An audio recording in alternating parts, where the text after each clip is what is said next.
បាទសួស្តីបងប្អូនបាទព័ត៌មានដោះដូរកីឡាករថ្ងៃនេះគឺឃើញថាតម្លៃខ្ពស់មែនទែនសម្រាប់ក្រុមតោខៀវ Chelsea ហើយមួយទៀត Aston Villa ក៏លក់កីឡាករតែ2ហ្នឹងគឺតម្លៃខ្លួនកប់ក្តោងតែម្ដងបងប្អូនមិនមែនតិចទេ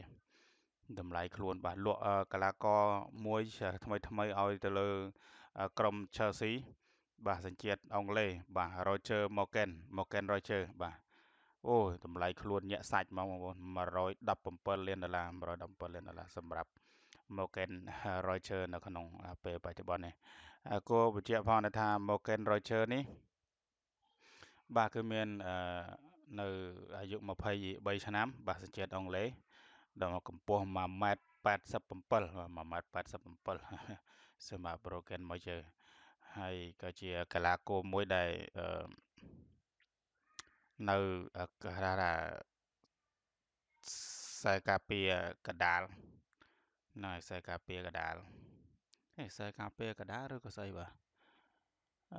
ចាំតិចមើលបាទ Morgan Roger ហ្នឹងហើយកដាល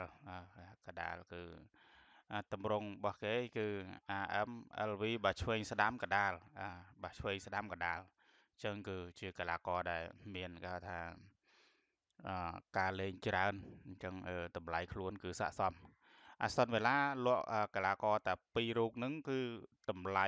ជិត200លានបាត់ហើយ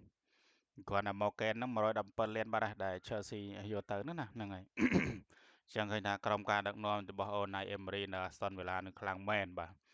តែនឹងទៅណាក៏ខ្លាំងដែរគឺទៅដឹកនាំ Villarreal ក៏ខ្លាំងទៅដឹកនាំ Aston នេះក៏ខ្លាំងអើយខ្លាំងមែនហ្នឹងហើយទទួលស្គាល់ថាគាត់បាទដឹកនាំខ្លាំងតែដល់ពេលដឹកនាំក្រុម Arsenal ដឹងអាម៉េចបានជាអត់ខ្លាំងចឹងណាឥឡូវ Morgan Roger បាទចុះហត្ថលេខាទៅជាមួយនឹង Chelsea